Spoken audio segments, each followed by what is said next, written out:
Hospital y de la Coordinación de Enseñanza e Investigación, les damos la más cordial bienvenida a esta sesión semanal académica del Hospital Regional Licenciado Adolfo López Mateos. Este día tenemos una invitada especial que nuestro laboratorio central nos comparte, y tenemos con nosotros a la químico-farmacobióloga Ana Patricia Almaraz Cibaja, quien es egresada de la Facultad de Química de la Universidad Nacional Autónoma de México en el año 2012. Posteriormente se ha desempeñado en el Laboratorio de Área de Calidad en Sistemas de Gestión ISO 900 para el área de laboratorio clínico. Además, trabajó durante 2 años en el laboratorio clínico del Comité Olímpico Mexicano de los años 2014 a 2016 y actualmente es especialista en aplicaciones Biomedics en México desde abril de 2016 y nos va a presentar el tema Buenas prácticas de hemocultivos. Démosle un fuerte aplauso como bienvenida a nuestra profesora y agradecemos. Gracias, muy buenos días. Disculpen un poco la tardanza. Pues bueno, yo les voy a presentar aquí el tema de buenas prácticas de hemocultivos, pues espero que sea de su agrado. Si tienen alguna duda o pregunta, pues adelante. Gracias. Con mucho gusto se las puedo responder. Ok, primero, para poder hablar o entrar en el tema de lo que son los hemocultivos, vamos a definir o ver de lo que es la sepsis. ¿Por qué? Porque pues el hemocultivo es el estándar de oro para poder diagnosticar este padecimiento.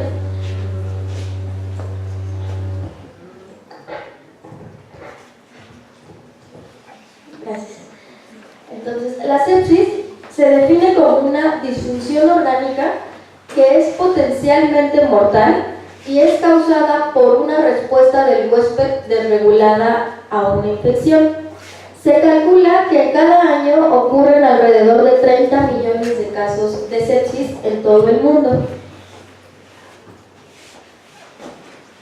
De esos casos de sepsis, se calcula también que cada 3 a 4 segundos alguien en el mundo muere por este padecimiento, por sepsis.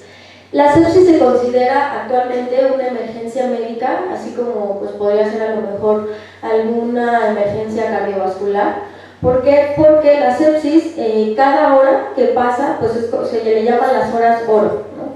Cada hora que pasa y nosotros no administramos la terapia antibiótica adecuada, la sobrevida del paciente va disminuyendo en alrededor de un 6%. Entonces, este tema o este padecimiento es muy importante diagnosticarlo adecuadamente para que podamos pues, ayudar al paciente a poder salir de este tipo de enfermedades.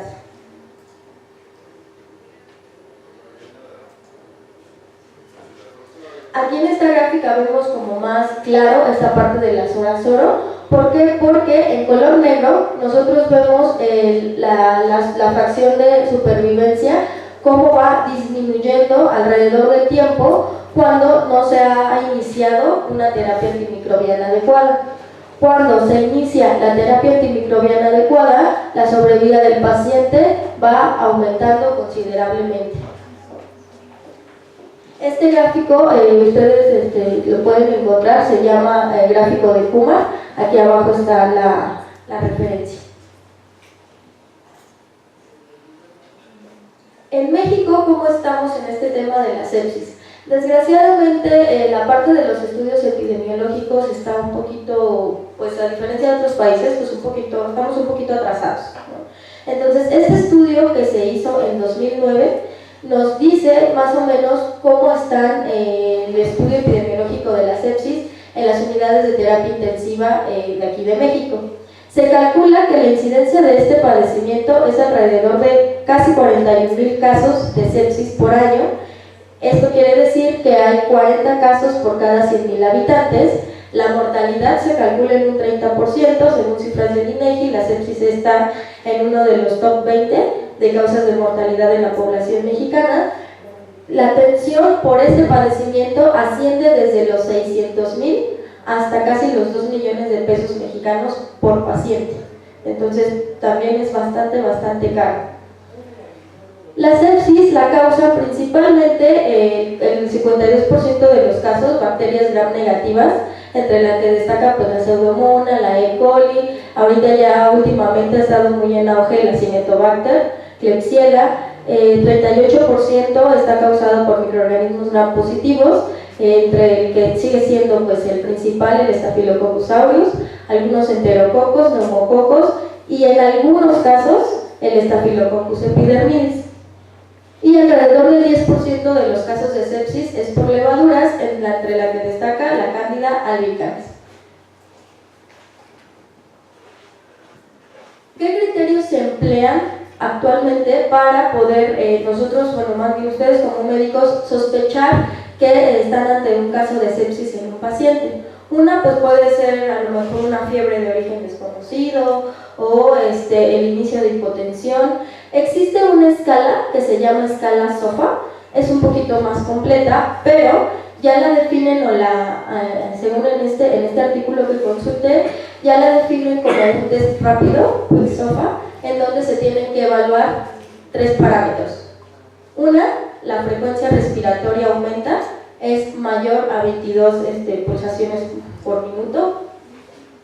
El paciente pues tiene un trastorno de conciencia, está pues como oído, y la presión arterial sistólica disminuye en menor o igual a 100 milímetros de mercurio. Entonces con estos criterios nosotros podemos iniciar una investigación del paciente que a lo mejor puede tratarse de un caso de sepsis. ¿Por qué es importante la toma de hemocultivos? Los hemocultivos nos van a ayudar, como les decía, es el gold estándar en el diagnóstico de la septicemia. Nos van a ayudar a proporcionarnos un diagnóstico preciso, nos van a ayudar a encontrar el agente patógeno causal de la infección del torrente sanguíneo, si es que ahí se encuentra, nos ayuda a determinar el origen de la infección, si es de origen primario o de origen secundario. Secundario me refiero a algún dispositivo que tenga el paciente, a lo mejor algún tipo de catéter, para aislar a él o los microorganismos causantes y realizar la correcta identificación y las pruebas de susceptibilidad, que en eso pues les apoya la parte del laboratorio clínico. Y además, ya cuando se tienen estos resultados, nos ayuda a proporcionar información para guiar la terapia. A lo mejor ustedes inician una terapia empírica antimicrobiana para pues, ir tratando al paciente, en lo que obtienen el resultado del antibiograma de laboratorio, y posteriormente, ya cuando tienen un resultado de antibiograma, lo que se hace pues, es escalar o desescalar el tratamiento y ajustar las dosis pues, para poder darle el mejor tratamiento al paciente.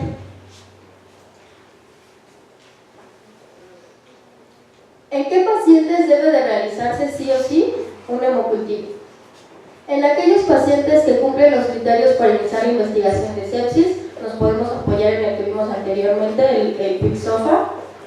Aquellos pacientes que presenten neumonía grave, aquellos que tengan fiebre, antecedentes de fiebre, neutropenia sospechosa o probada, aquellos pacientes que tengan fiebre y que aparte estén inmunocomprometidos, aquellos pacientes con fiebre, alguna evidencia de infección y que tienen algún dispositivo de acceso vascular.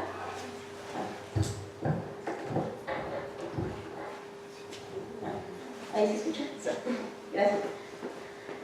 Los pacientes que tienen alguna sospecha de endocarditis bacteriana, también a ellos es elemental que se les tome un hemocultivo. Aquellos pacientes que presentan delirio, alteración de la conciencia, inclusive sin fiebre. Aquellos pacientes que fueron viajeros de ultramar y que cuando regresaron días después presentaron un cuadro de fiebre. La Cumitech es un organismo que está en Estados Unidos que regula esta parte de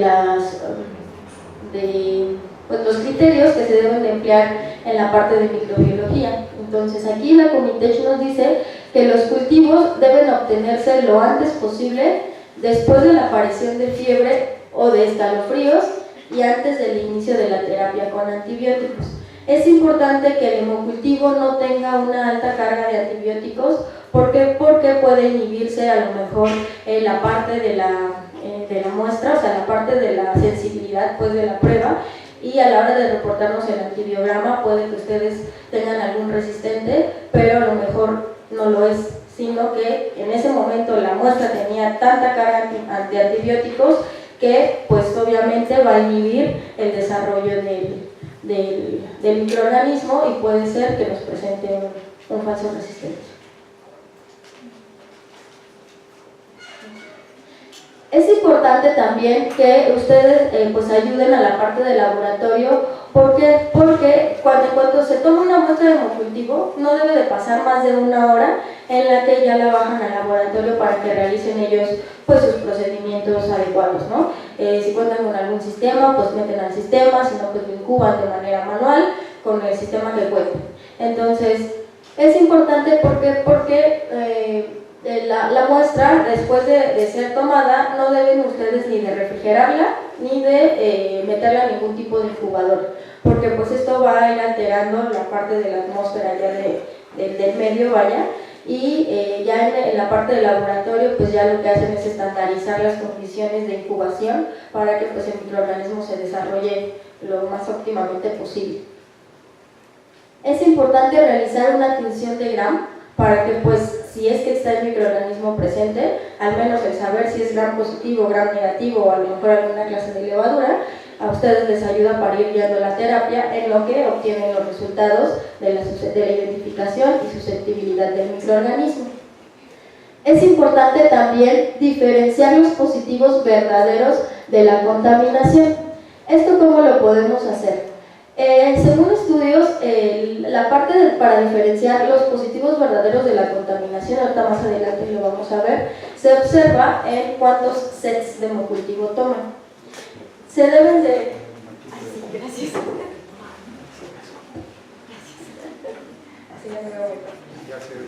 Gracias. Entonces, les decía que debemos de detectar esta parte de los verdaderos positivos de la contaminación. Además, porque debemos de tomar en cuenta la parte del estado inmunológico del paciente y alguna comorbilidad que esté presentando.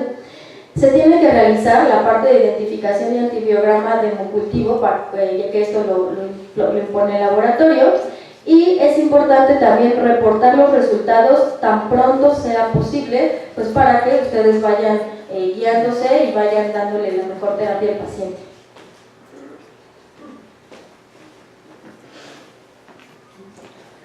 De los hemocultivos totales que se envían al laboratorio, solo del 5 al 15% son positivos, pero es importante identificar el evento de bacteremia o de sepsis porque puede salvar la vida del paciente.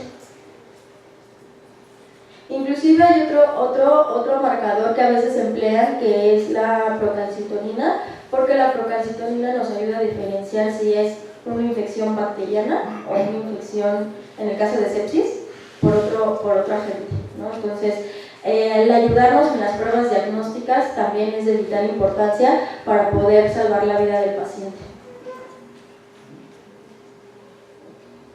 Entonces, les decía que los hemocultivos se deben de tomar por sets.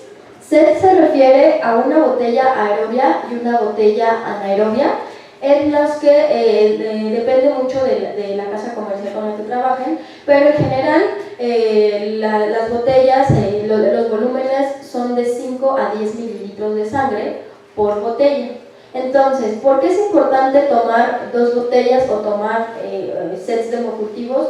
Porque aquí el factor volumen juega un papel muy importante, aquí lo vemos, ya que a mayor volumen nosotros podemos aumentar la probabilidad de encontrar más unidades formadoras de colonia en la muestra, por lo que pues se va a desarrollar más rápido, van a obtener un resultado más rápido y a lo mejor va a ser algo más preciso, ¿no? Entonces, el aumentar el número más bien el volumen de muestra nos ayuda a tener una mayor precisión en la prueba. En este grafiquito lo que les muestro es diferentes unidades, por ejemplo aquí la CLCI, la Comitech, de la que les hablaba, diferentes organismos europeos.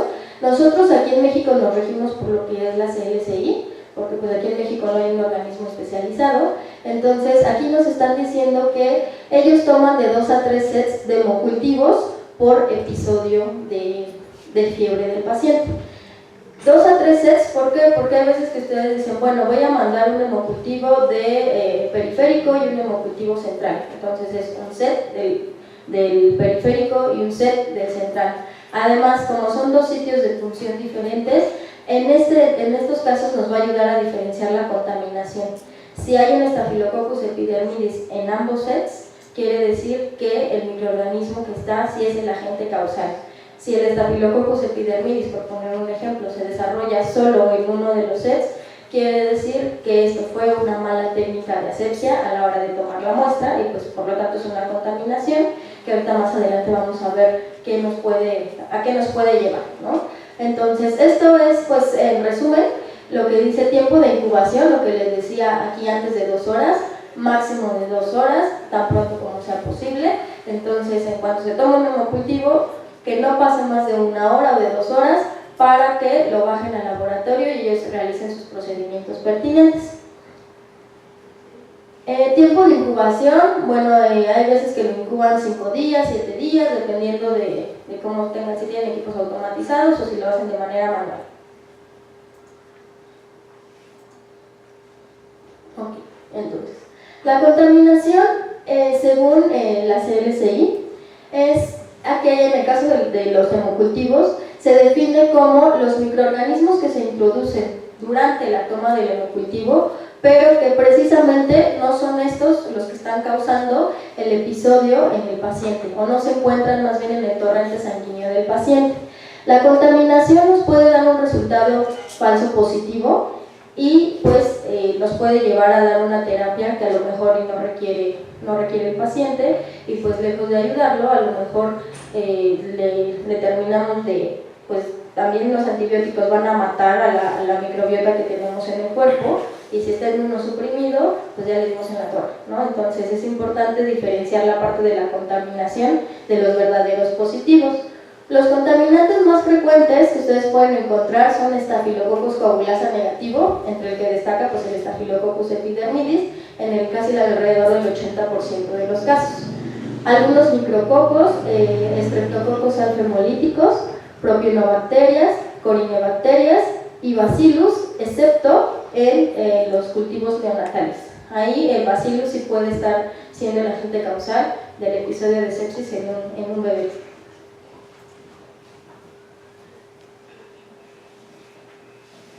Entonces les decía que más o menos la contaminación se permite que se tenga de un rango del 3 al 5% de total de botellas de hemocultivos tomadas.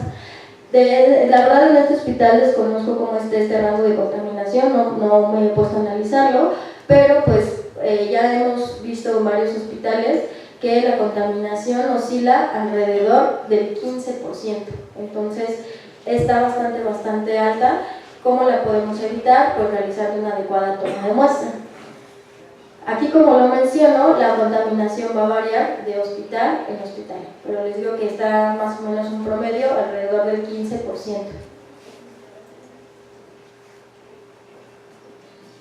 La contaminación nos va a llevar a un inapropiado diagnóstico, a un inapropiado o innecesario tratamiento, a incrementar los días cama, que pues nos va a llevar a gastos adicionales por muestra. ¿Por qué? Porque a lo mejor le van a mandar algún otro hemocultivo, le van a mandar alguna otra prueba, una química sanguínea, unos tipos de coagulación, una biometría para ir guiando o ir monitoreando al paciente. Entonces puede llevarnos en costos desde los $7,000 hasta casi los $9,000 por paciente.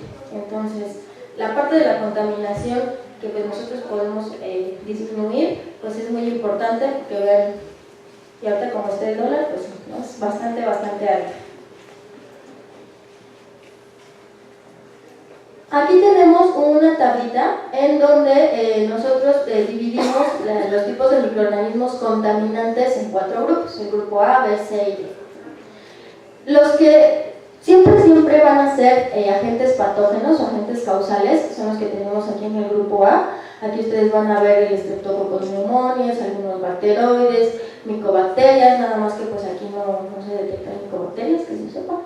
Neisseria meningitidis, los que raramente son contaminantes, o más bien casi nunca, la pseudomonas, el acinetobacter, cándida, los enterococos, el estafilococcus aureus. Los que casi siempre son contaminantes en los grupos C y D son pues, los estafilococos coagulasa negativo, que les decía que el que casi siempre es el rey aquí, es el estafilococcus epidermidis. Los bacillus, que les decía que en los bebés pues puede ser el agente causal. El micrococcus, algunas clostridium, algunos streptococos del grupo viridans, son los que a veces, y la mayoría de las veces, pueden ser agentes contaminantes. Ahora, ¿qué se recomienda en una toma de hemocultivos? Primero, debemos de preparar nuestro kit de extracción sanguínea, ya sea que ustedes usen un sistema mariposa, ya sea que ustedes usen una jeringa o algún set especial. Debemos de tener nosotros guantes. Los guantes, aunque no estén estériles, deben de estar limpios. La ligadura, a pesar de que pues, obviamente no puede ser desechable, pero que pues, nosotros la podamos limpiar a lo mejor previamente con alcohol para que también se encuentre limpia. Nuestra solución, aquí se ve, nuestra solución antiséptica, que puede ser alcohol, puede ser una solución de iodopovidona o puede ser clorhexidina. Esta última pues, es la más recomendable porque tiene un espectro más amplio en cuanto a la parte de asepsia, ¿no? Tiene una mayor duración que la iodopovidona y que el alcohol. Debemos de verificar en sus botellas de hemocultivos que no tengan ningún signo de deterioro, que no estén caducas, que si tienen alguna capita o alguna tapita en donde ustedes introducen la muestra, esta no haya sido retirada, que no se le vean signos de deterioro aparente, porque pues si no esa botella pues ya no se puede usar, porque puede que nos dé un inadecuado resultado. La siguiente parte, ya que tenemos nosotros nuestro kit o nuestros materiales que vamos a emplear, vamos a preparar al paciente, confirmando pues obviamente su identidad. Otra cosa que les iba a decir, es importante recalcar, yo sé que ustedes lo saben, que primero se deben de tomar las muestras para hemocultivo y posteriormente las de los demás análisis, ¿no? Químicas, tiempos, todo lo que vayan a tomar. Entonces, ya que nosotros confirmamos la parte de la identidad del paciente y tenemos nuestro material listo, vamos a preparar las botellas para inocularlas. Es primero realizar un primer lavado de manos con jabón, agua, lo secamos y aplicamos alcohol desinfectante. Posteriormente vamos a remover la tapita que tiene la botella, se desinfecta igual el septum con la solución desinfectante que ustedes decidan y se deja secar ahí al aire, no le soplamos. Ya proceden a realizar el proceso pues, de la venopunción aplicando el torniquete, por eso aquí entre paréntesis dice desechable, porque pues sabemos que en muchas ocasiones esto no es posible, pero con que esté limpio, con eso basta. Se palpa para identificar la vena que se va a puncionar. Después de que ya localizamos la vena, se vuelven a lavar nuevamente las manos, se aplica de nuevo alcohol y se aplican posteriormente los guantes de exploración limpios. Aquí es donde especifico que no necesariamente deben de ser estériles. Se vuelve a limpiar la zona a puncionar con el desinfectante adecuado y tenemos que esperar a que se evapore completamente. Aquí otra cosa que hay que resaltar es que en el caso de la iodopovidona, si ustedes tienen su solución de yodo preparada desde hace mucho tiempo, esa solución ya no nos va a servir porque también la iodopovidona se llega a contaminar. Entonces es importante también que pues no tengan más de, si acaso, por muy extremo, 2 semanas de uso, ¿no? Entonces es como nosotros podemos ir descartando también que se pueda contaminar la muestra. Bueno, si ustedes usan una parte de mariposa, utilizan un set de extracción, un en el set con el adaptador de la mariposa. Acuérdense que ya localizamos la vena, ya volvemos a desinfectar, entonces es importante que no se vuelva a palpar el sitio de punción después de que ya hicimos esta previa asepsia. Y pues en jeringa, pues es lo mismo, ¿no? Nada más nos aseguramos que esté bien unida la aguja a la jeringa y la misma recomendación, no palpar nuevamente el sitio de punción y continuamos con la extracción sanguínea. Es importante que si ustedes van a tomar un set de hemocultivo, es decir, botella aerobia y botella anaerobia, si ustedes usan un sistema alado, primero se inocula la botella aerobia y posteriormente la anaerobia. Y si es con jeringa se hace al revés. Primero la inoculación de la botella anaerobia y posteriormente de la botella aerobia. Y ustedes dirán, ¿por qué? Bueno, aquí en esta gráfica es lo que les decía del volumen, ¿no? Aquí 20 mililitros, que sería en 2 botellas, la sensibilidad aumenta en un 73%. Cuando se tienen 3 sets, es decir, 60 mililitros de muestra, se aumenta en un 98%. Entonces, el factor volumen en un hemocultivo es algo muy importante.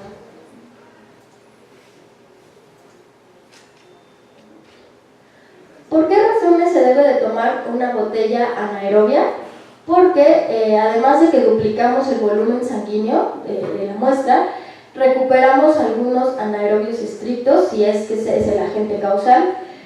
Hay veces que puede mejorar la detección de algunos anaerobios facultativos. Algunos estreptococos, como el Streptococcus pneumoniae, es como de contentillo. Hay veces que se desarrolla en la botella aerobia y hay veces que únicamente se desarrolla en la botella anaerobia. Como es un microorganismo muy lábil, pues la verdad es que hay veces que la aerobia, dependiendo de cómo, pues de qué cepa se trate, se desarrolla mucho mejor. Algunas enterobacterias también podemos tener un mejor desarrollo en la botella anaerobia que en la botella aerobia. Y bueno, aquí esto es como una estadística. Entonces, en la anaerobia no solo podemos nosotros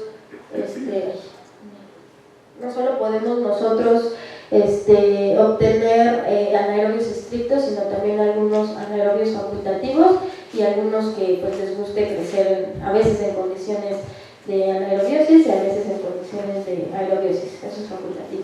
Pues muchas gracias, eso es todo. No sé si tengan alguna pregunta.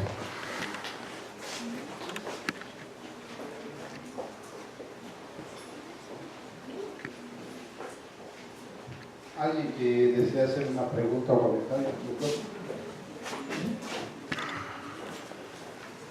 Hola, buenos días. Mi nombre es Ekatzen, soy residente de pediatría. Estaba, analizando las diapositivas y me llamó mucho la atención que hacía mucho énfasis en el volumen de los sets para la sensibilidad en los hemocultivos. En el caso de los sets pediátricos, ¿qué sensibilidad tienen con el volumen que necesitan y si este volumen aplica también para pacientes de neonatología? Aquí los sets que manejamos pediátricos se ocupan tanto pediatría general como neonatología. Entonces, la cantidad de volumen que a veces disponemos en un paciente neonato es mucho menor a, por supuesto, 20 mililitros, ¿no? Entonces, ¿qué es lo indicado o cuánto es lo indicado en este tipo de sets para este tipo de pacientes?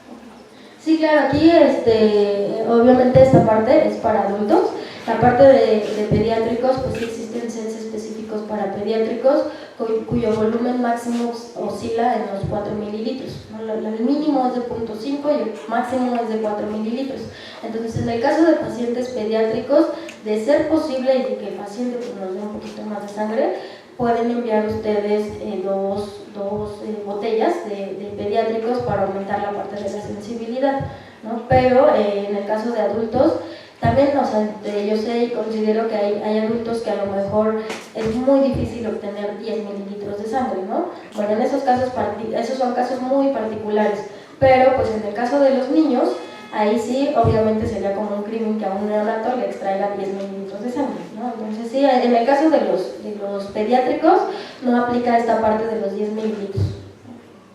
¿Cuánto sería? ¿Cuántos mililitros? Es de 0.5 a 4 mililitros por botella. Si van a extraer de dos sitios diferentes, pues lo mismo, ¿no? Que sea una y una, o de ser posible en un sitio si se puede, dos, para poder aumentar la parte de la sensibilidad y diferenciar la contaminación.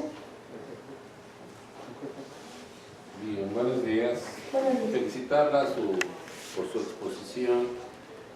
Valdría la pena, yo creo, ya que se están haciendo preguntas vinculadas a pediatría y aquí manejamos pues, un grupo de niños con estas características, el mencionar que la sepsis en los niños varía dependiendo de la edad. Siempre las características son importantes clínicas para poder evaluar y sospechar cuando un niño tiene sepsis. En los niños, muy pequeños sobre todo, pues las características son muy inespecíficas para la sospecha. Muchas veces el dejar de comer, el dejar de crecer o cambios en la temperatura que pueden ser discernias, su elevación o baja de la temperatura, hace sospecha de sepsis. Entonces, más que nada el comentario es para las personas que no están acostumbradas a manejar niños, a manejar bebés. Es conveniente siempre separar, de acuerdo a las edades pediátricas, las manifestaciones de sepsis que usted acaba de presentar. La felicito y muchas gracias. Sí, gracias. ¿Alguien más, doctor Mejía? Buenos días. Buenos días. Mi nombre es Eduardo Mejía y soy el encargado de materno fetal. Doctora, lo que he notado es que a veces cuando ya la paciente trae un cuadro infeccioso, que se le inicia un antibiótico, pues bueno, hay resistencia a veces a tomar cultivos, ¿no? En su opinión, ¿debería tomarse aunque ya se haya iniciado un antibiótico o más bien sí continuar con la tendencia de no estudiar cuando ya se inició? No, sí es importante. Si ya se le inició alguna terapia antimicrobiana pues de manera empírica, antes de la siguiente dosis de antibiótico, realizar una toma de hemocultivo para poder determinar cómo está el microorganismo, ¿no? Porque tal vez a lo mejor si se le da el antibiótico está respondiendo, pero en algún momento si se le llega a suspender vuelve a recaer, entonces es importante analizar cómo se está comportando el microorganismo y qué microorganismo es. ¿Alguien más que quiera hacer una pregunta o algún comentario? Bien, si no es así, a nombre de la dirección del hospital y de la Coordinación de Enseñanza e Investigación, le agradecemos a la químico-farmacobióloga Ana Patricia Almaraz Cibaja su presencia en esta sesión semanal del hospital y le damos una constancia. Muchas gracias.